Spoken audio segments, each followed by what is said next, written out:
começou em Roma por volta de 4.000 anos antes de Cristo. O Senado passou pela monarquia, república e império romanos. A palavra vem do latim e significa velho, idoso.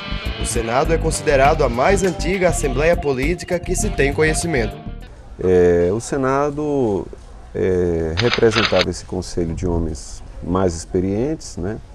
E do Senado, inclusive, chegaram a sair alguns importantes lideranças da Roma, generais, imperadores, mas também o Senado tinha alguma influência legislativa ou legisperante na Roma antiga e comumente havia conflitos entre o Senado e algum imperador, né? Seja como for, tendo o nome de Senado ou tendo outros nomes, né? Seja as nações antigas, seja até algumas entidades antigas, tinham conselhos de anciãos, né, que seriam equivalentes ao que a gente chamaria hoje de Senado. Da Roma Antiga para o século XXI, quanto tempo se passou e o Senado continua existindo? No Brasil, ele surgiu em 1824 com a primeira Constituição do Império. Naquela época, o Senado era vitalício. Hoje, o mandato é de 8 anos. Nesse período, o que faz um senador em Brasília? Rapaz, nem ideia. Não sei. Como eu não entendo muito negócio de política, né? Sabe me dizer qual a função de um senador? Sei não, meu filho. Não vejo fazer nada. Eu acho que eles têm que estar lá fazendo alguma coisa pela pobreza, mas não faz. Senador? Sei. Qual é? Eu estou esquecido. Governar bem, né, eu acho. Afinal, quais são as atribuições de um senador? O senador, o Poder Legislativo, ele tem 3 funções básicas. Primeiro é fazer leis. Segundo é fiscalizar o Poder Executivo. E o terceiro tem funções administrativas internas. No caso do Senado, há atribuições específicas do Senado.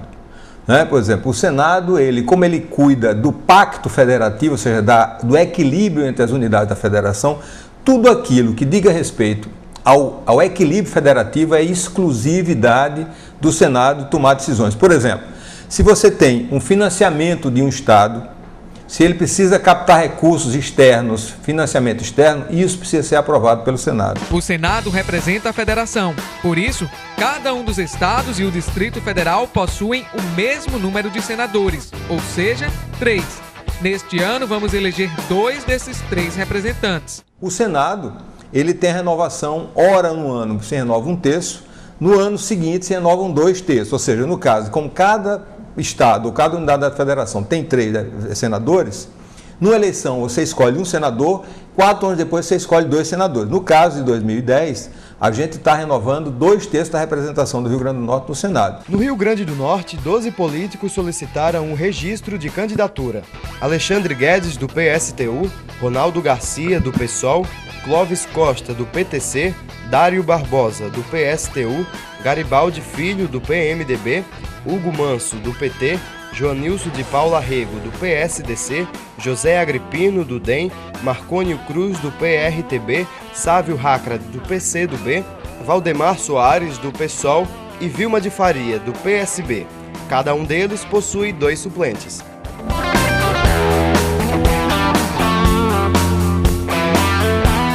O Senado exerce papel fundamental para a consolidação da democracia. Mas manter 81 senadores sai caro para o Brasil. Vamos às contas. O salário de um senador custa mais de R$16 mil. Mas há ainda verba de gabinete, cota de transporte aéreo, verba indenizatória, cota de telefone fixo e combustível para carro oficial. Ao todo, anote aí, um senador custa no mínimo R$120 mil por mês aos cofres públicos. É muito dinheiro para uma pessoa só, né? Quem ganha menos é o pobre dos aposentados. Pois é, né? A gente precisa tanto de dinheiro, uns com tanto sem nada.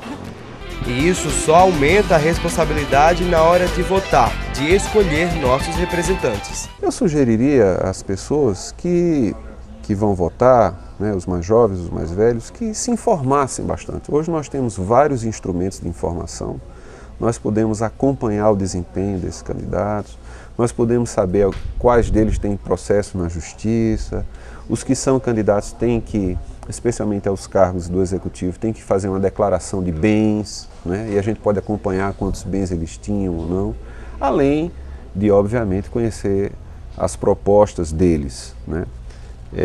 Nós temos visto um crescente desinteresse da população, mas eu quero lembrar aqui a frase de um historiador inglês chamado Arnold Toynbee, que diz o seguinte, que o maior pesadelo para aqueles que não gostam de política é que eles serão governados pelos que gostam, né?